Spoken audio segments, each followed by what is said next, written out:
Breaking news. Ukraine gets over 300 missiles from the USA to burn Russia.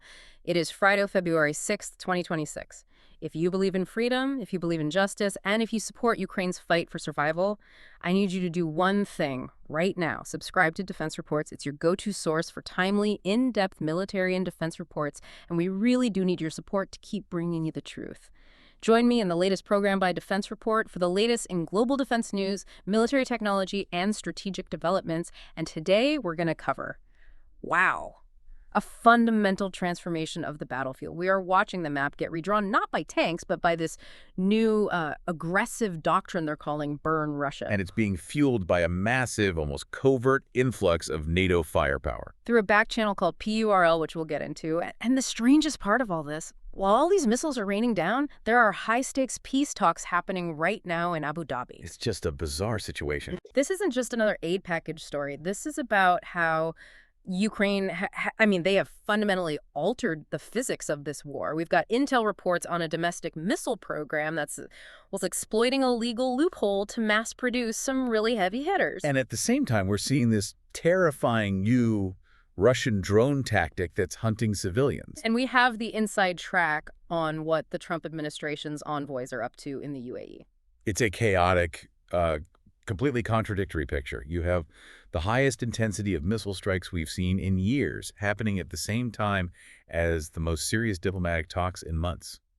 It feels like the climax of a movie. But it's not. It's real life, and the stakes just couldn't be higher. No. So let's start with that phrase that keeps coming up in the reports, this Burn Russia doctrine. It sounds like a slogan, but militarily, this represents a huge shift in strategy, doesn't it? It does. For the last few years, we've been so fixated on the trench lines in the Donbass, the grind, the mud, the meter-by-meter fighting. This feels different. It is entirely different.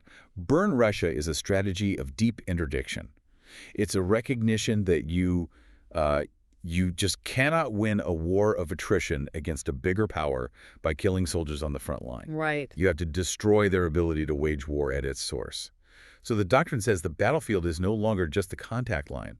It's the entire rear area of the enemy stretching hundreds of kilometers back. So instead of fighting the tank, you blow up the refinery that makes its fuel. Precisely. Or you hit the factory making the tank's ball bearings. Or you destroy the headquarters coordinating its movement. It's about creating, a logistical death trap. If the Russian military is beast, this isn't about cutting off its claws anymore. It's about starving it to death. Exactly, by severing the arteries of supply. But to do that, you need reach. You can't do that with artillery. And this is where the story of Firepoint comes in. This is a Ukrainian private defense contractor, which I have to say, it surprises me a bit. Yeah, you'd think it would be a state-owned giant doing this. But that's one of the most interesting parts of Ukraine's evolution. The state bureaucracy is just too slow, so private enterprise has stepped in. And Firepoint has developed this missile, the FP9. And when you look at the specs, you get why the Russians are panicking. We are talking about a range of 855 kilometers. Wow. 855 kilometers. Let's put that in perspective for a second. That's not just hitting border towns. Oh, no, not at all. That puts the outskirts of Moscow in range. It puts the entire industrial hub of the Ural region in the crosshairs. The psychological impact of that alone. It's devastating. For years, many Russians in the deep rear have felt totally insulated from the war. A range like that means the war is suddenly an air raid siren in their suburbs. And it's not a small firecracker either. It carries an 800-kilogram payload. That's enough to flatten a reinforced command bunker. Or take out a major section of a munitions plant. Yeah. But here's the thing that really caught my eye in the research. Developing a ballistic missile, that usually takes nations decades. There are treaties, export controls, just endless red tape. How on earth did a private company spin this up so fast? This is where Ukrainian ingenuity meets, let's call it legal creativity. True. If you file paperwork to build a ballistic missile, you enter a world of pain. Regulatory oversight, international monitoring. It takes years.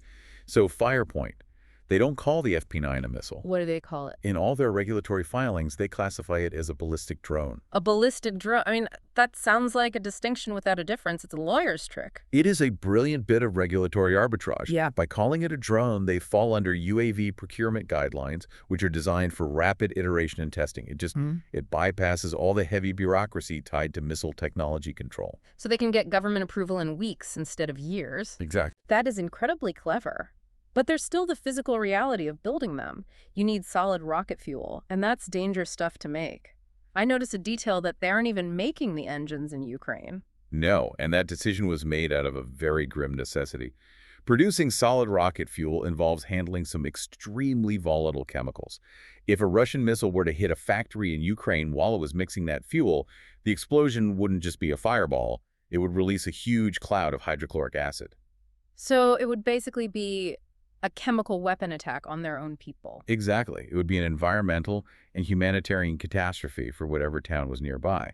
So Firepoint set up their engine plant in Denmark. As a safety measure. It keeps the most volatile part of the supply chain out of the line of fire until the engines are finished and, stable enough to be shipped in. It just highlights the lengths they have to go to just to survive. And they are actually producing these now. This isn't just a blueprint on a hard drive somewhere. Oh, it's very real. As of this month, February 2026, the reports indicate a production rate of about 3 units per day. That's for the heavy FP9 and the smaller FP7. 3 a day might sound low if you're thinking about artillery shells. Right, but for deep strike strategic weapons, that is nearly 100 missiles a month. That is 100 factories, depots, or command centers getting wiped off the map every 30 days. And we have proof of concept. The strike on the VNIR Progress plant, that was these guys. That was the Burn Russia doctrine in action. That plant in Cheboksary, it makes specific navigation components for Russia's own Iskander and Shahed missiles. So by hitting it, Ukraine didn't just break a building. They created a bottleneck in Russia's own ability to fire back. It's a circular strategy. Destroy the weapons that are destroying you before they're even built. But Ukraine isn't doing this alone. As impressive as the domestic stuff is, the headline news is the sheer volume of Western hardware that's arriving. Ukraine gets 300-plus missiles. This brings us to PURL. I have to admit I've never heard of this acronym before. What is PURL? It stands for the Priority Ukraine Requirements List. And yeah, it sounds like boring NATO paperwork, doesn't it? But in reality, it has become the single most important logistical pipeline of the war. Really? Yeah, NATO Secretary General Mark Rutte recently revealed that since the summer of 2025, 90% of all air defense missiles and 75% of frontline missiles sent to Ukraine came through PURL. That's a staggering statistic. I thought most of the aid was coming from those big headline-grabbing U.S. congressional bills. That's the old way. PURL is it's essentially a workaround for the political gridlock in Washington. It's a pot of money right now, about $4.18 billion, funded by a coalition of countries like Canada, Germany, Norway, the Baltics. And they use that cash to buy weapons directly off the shelf from U.S. stockpiles. Exactly. It turns military aid into a steady subscription service rather than a series of dramatic, politically fraught donations. So it smooths out the supply. And through this PURL pipeline, we're seeing the heavy U.S. stuff, the 80 CMS finally arriving in numbers. But we've seen 80 CMS before. What's different now? The difference is the variant and the rules of engagement. For a long time, the U.S. sent the older cluster munition versions and restricted their use. Now we are seeing the 300-kilometer unitary warhead version flowing in. And what changed? North Korea. When Pyongyang sent 10,000 troops to the Kursk region last year, Washington's strategic patience, well, it just snapped.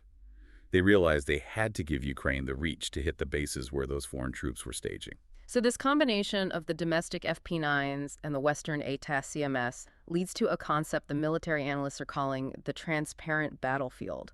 It sounds almost sci-fi. What does it actually mean for a Russian general on the ground? It means there is nowhere left to hide. Between Western satellite intelligence, local drone surveillance, and now these long-range missiles, the 20-mile zone behind the front line has become a death trap.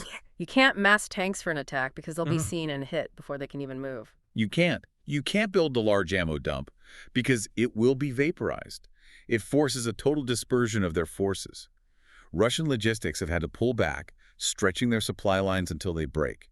They're using smaller trucks, moving at night, trying to stay invisible. but even that's becoming impossible. It's paralyzing their ability to launch large-scale offensives. That's the idea. You can't gather the necessary force without getting destroyed. Okay, but we have to look at the other side of the coin here. Russia isn't just taking this lying down. They are escalating, and in a way that is, frankly, terrifying. We just saw it on February 2nd and 3rd. Yes, the counterstrike. This was a massive coordinated effort. We're talking 520 missiles and nearly 300 Shahed drones in a single wave. That volume is, we haven't seen that since the very beginning of the invasion. No, we haven't. And they weren't just throwing everything at the wall. The targeting was brutal and strategic. They're trying to island the Ukrainian energy grid. The goal is to sever the connections between the generation plants in the west and the industrial consumers in the east. They want to split the country electrically, cause total blackouts in Kyiv, Odessa, and Dnipro. They're trying to freeze the population into submission. But the thing that really disturbed me in these reports wasn't just the missiles, it was the drones.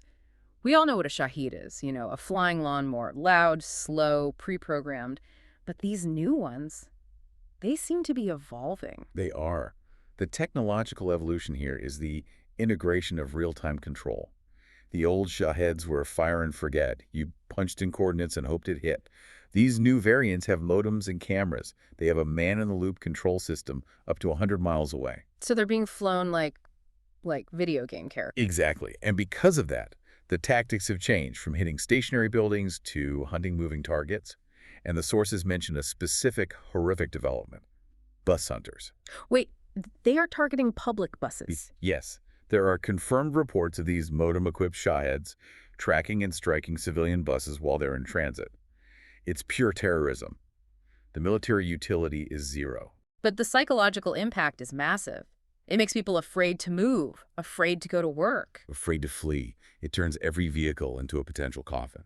How are they controlling them over that distance? I saw a note about Starlink, which confused me. I thought SpaceX had geofenced the Russian-controlled areas. It's a black market issue. Yeah. Russia's been buying Starlink terminals through third-party countries and smuggling them to the front. They just strap a terminal to the drone to get that high-speed connection they need for video control. That seems like a glaring vulnerability. Is anything being done to stop it? Fortunately, yes. The Ukrainian Ministry of Defense is working directly with SpaceX on a system they're calling Delta. It's essentially a giant whitelist. They're registering every single legitimate Ukrainian terminal. So if a terminal pops up in the war zone that isn't on that list? Like one strapped to a Russian drone, the system flags it and bricks it remotely. It's a digital blockade, but it's a constant cat-and-mouse game. And while this digital battle is happening, the air defense crews on the ground are just overwhelmed. 520 missiles. You can't shoot them all down. You can't. It's a math problem. Even with PURL, when you have 800 targets inbound, you just run out interceptors. Crews are rationing their fire. Standard doctrine says fire 2 interceptors at a target to guarantee a kill. Now they're firing one and crossing their fingers. Or worse, they're letting the drones pass to save their missiles for the hypersonic zircons. They're making impossible choices every single night. It creates such a jarring split-screen reality. While these crews are sweating in bunkers, rationing missiles to save civilians, there's this completely different scene playing out in the United Arab Emirates. Let's talk about the Abu Dhabi talks. It is surreal. You have the Burn Russia campaign and the bus hunter drones on one side, and on the other you have men in bespoke suits sitting in air-conditioned conference rooms. This was the second round of trilateral talks, right? U.S., Ukraine, and Russia. And the Trump administration sent some heavy hitters, Steve Witkoff and Jared Kushner. What's the strategy there? It appears to be a very aggressive carrot-and-stick approach. The U.S. is using the influx of missiles, that's the stick, to show Russia the war will only get more expensive and dangerous. But they're also wielding economic weapons. There's serious talk of a 500% tariff on Russian oil. And even more aggressively, Treasury Secretary Scott Bessent is considering seizing the Shadow Fleet. The Shadow Fleet. These are the hundreds of aging tankers Russia uses to ship oil off the books, bypassing sanctions. If the U.S. starts seizing those ships, Russia's cash flow just evaporates. That's the leverage. Did anything actually come of these talks, or was it just posturing? There were tangible results, specifically a prisoner swap. 314 POWs were exchanged, 157 from each side. That's significant because it proves that despite all the rhetoric, the phones are still working. Okay, that's something. They also agreed to maintain the nuclear limits of the New START treaty, which technically expired yesterday. That's a relief, at least. But on the main issue, stopping the shooting. It sounds like they're still miles apart. They are. Russia is still demanding the cession of the entire Donbas region. Zelensky has flat out rejected this, as he should. So, we have a stalemate. But this brings us right back to the battlefield. Right. Because the fighting doesn't stop just because they're talking. In fact, it almost seems like it's getting worse because they're talking. That is the tragedy of negotiation by high explosive. Both sides are trying to alter the reality on the ground to improve their hand at the table. Ukraine is using the burn Russia doctrine to prove to Putin he cannot win this war of attrition. Hoping to force him to drop his territorial demands. And Russia is terrorizing civilians with bus-hunting drones to break Ukrainian resolve, hoping Zelensky will be forced to capitulate. So every missile strike we see right now is basically a negotiating tactic written in fire. Exactly. And that's why the next few weeks are so critical. The burn Russia doctrine isn't just about destruction, it's about creating leverage. We've covered a staggering amount of ground today, from, a solid fuel chemistry in Denmark, to the regulatory loopholes of ballistic drones, to the horror of the new Shaheds and the diplomatic poker game in the UAE. But before we go, I want to zoom out. We talked about how 300-kilometer strikes are becoming the new normal. That really is the lasting legacy of this moment.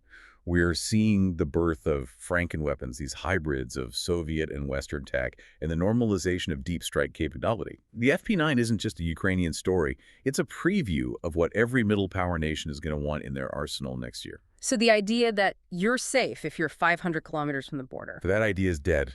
The global arms race has entered a new phase where precision at extreme range is the new baseline requirement. Then a sobering thought to end on. The world has changed, and the rules of engagement have been completely rewritten.